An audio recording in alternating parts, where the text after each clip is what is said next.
Alright, welcome to the speed build and thoughts / review on the Super Battle Droid.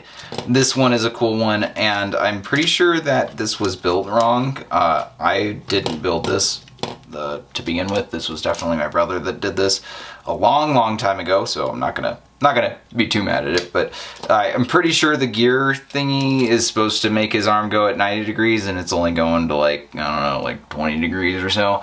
So we'll see if I can make sure that works when I build it. But regardless, I am very excited to make this, and again, same with the Jango Fett. I'm a little bit sad that it doesn't have an alternate build, but at the same time I can kind of accept that just based on the custom colored pieces.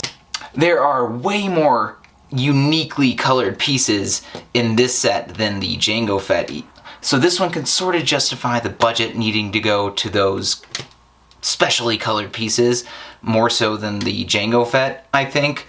But at the same time, I'm still just a little bit sad that some of the budget couldn't go to making an alternate build with these cool, really cool colored pieces, because that would have made a really cool looking ship or something, because usually it's a spaceship or something that they make for these alternate builds, and wow, this could have been a really cool blue themed spaceship that they could have made with these pieces. I really do think that that is true, and I'm kind of sad about that, but at the same time I sort of understand. But letting my little rant aside, let's get to the snap to disassembly, the speed build, and then my thoughts on the actual correctly built version of this. I'm sure you know how the buttons work down there by now, so do click them as you please. Here we go.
Alright, and it's done.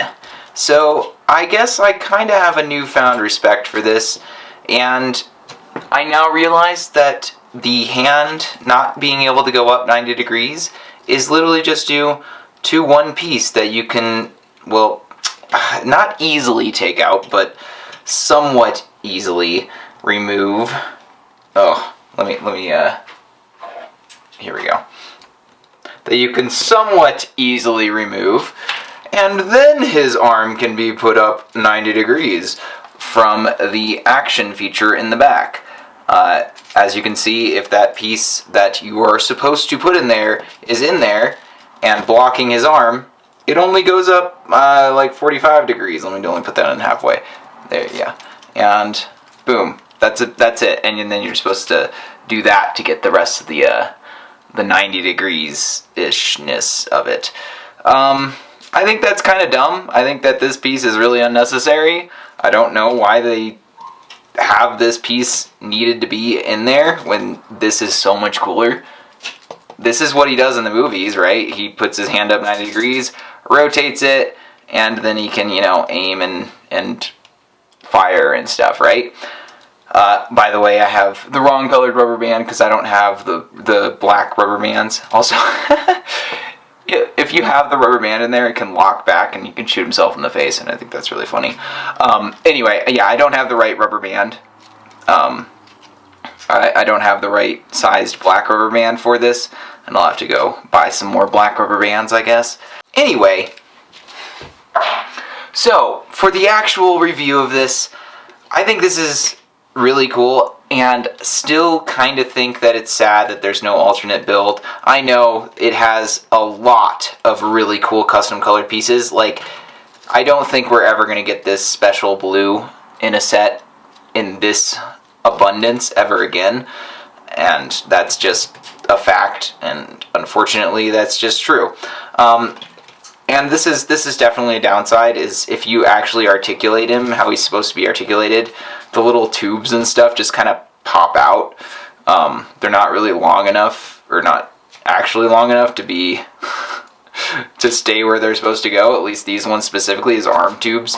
But other than that, I think this is actually really fun to play with, and he has a ton of articulation. You can move his waist thing, you can move his knees, you can move his ankles, his guns, his, you know, the normal movie thing where he can rotate his guns, he can move his whole arm up, and he can even bend his arm a little bit this way and that way. And same with this arm, bending this way and up and down, and yeah, it's kind of crazy the amount of articulation that this guy does actually have for a buildable character, or at least compared to the other Star Wars buildable characters. This guy is definitely winning on just the amount of articulation that you can do, and he does actually stay up pretty easily. It's pretty easy to just stand him up, as long as he's standing how he's supposed to be, or you can even, you know, give him a little bit of a stance or whatever, and he's pretty easy to just put in that stance, and yeah, not too difficult to maneuver around. And I guess I can forgive the piece because, yeah, it is easy to take out somewhat, as long as you got pliers. Or willing to put a little more effort into it than I did. But regardless, I do think this is a cool set. I love the color of it, I won't lie, but I have to say it gets a 4 out of 5 just because it doesn't have an alternate build. I can't really say that the rest of it is bad in any way, though. I love the look, the functionality, the play features, they're all awesome, and I really wish LEGO would build more of these Technic buildable characters in droid form. I think more droids need to be made in this Technic form. I think a modernized version of the Technic droids would be awesome to have, but do let me know what you guys think. And with that, I am sure you know how the buttons work down there again by now, so do click them as you please. Mr. HiYodaPanda, out.